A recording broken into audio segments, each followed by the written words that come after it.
அரசருக்காக மன்றாடும் கீதங்கள். சங்கீதம் 71.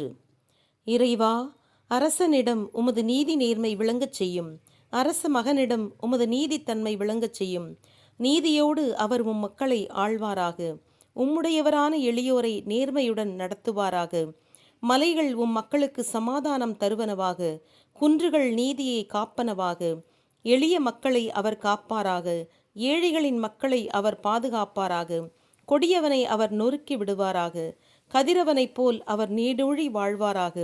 நிலவைப் போல் தலைமுறை தலைமுறையாய் வாழ்வாராக. புல்வெளியில் விழும் மழை போல் அவர் இருப்பார். நிலத்தில் பாயும் நீர் போல் அவர் இருப்பார். அவரது ஆட்சியின் நாளில் நீதி செழித்தோங்குவதாக. சமாதானம் நிலைபெறும். நிலவு இருக்கும் வரையில் சமாதானம் நிலைபெறும். ஒரு கடலினின்று மறு கடல் வரைக்கும் அவர் அதிகாரம் செலுத்துவார். நதியினின்று உலகின் எல்லை வரை அவர் ஆழ்வார். அவருடைய எதிரிகள் வந்து அவர் முன் தண்டனிடுவர்.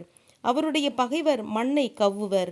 தார்சிஸ் நாட்டு மன்னர்களும் தீவுகளின் மன்னர்களும் காணிக்கைகள் கொணர்வர். அராபியா சாபா நாட்டு வேந்தர்களும் காணிக்கை செலுத்துவர். மாநிலத்தரசர் அனைவரும் அவரை வணங்குவர். மக்களினத்தார் அனைவரும் அவருக்கு ஊழியம் செய்வர். தம்மை கூவி அழைக்கும் ஏழைக்கு அவர் விடுதலை தருவார். திக்கற்ற எளியவனை விடுவிப்பார். ஏழை எளியவர் மீது இரக்கம் கொள்வார். ஏழைகளின் வாழ்வை மலரச் செய்வார். கொடுமையினின்றும் துன்பத்தினின்றும் அவர்களை விடுவிப்பார். அவர்கள் இரத்தம் அவர் முன்னிலையில் விலை மிக்கது. அவர் நீடூழி வாழ்க. சாபா நாட்டு தங்கம் அவருக்கு காணிக்கையாகட்டும். அவருக்காக வேண்டுதல் என்றும் எழும்பும். என்றும் அவருக்கு ஆசி மொழி கிடைக்கும். நாட்டில் நிரம்ப கோதுமை விளையட்டும்.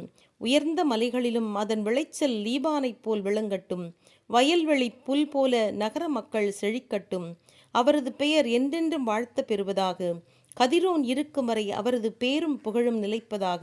அவர் வழியாய் பூவுலக இனத்தார் அனைவரும் ஆசி பெறுவர். மக்கள் இனத்தார் அனைவரும் அவரை பேறு பெற்றவர் என போற்றி புகழ்வர். இஸ்ராயேலின் கடவுளான ஆண்டவர் போற்றி. அவர் ஒருவரே வியத்தகு செயல்களை செய்கிறார். மாட்சிமை விளங்கும் அவரது பெயர் என்றென்றும் வாழ்த்த பெறுவதாக. வையகம் அனைத்தும் அவர் புகழால் நிரம்புவதாக. ஆமென், ஆமென், ஆமென்.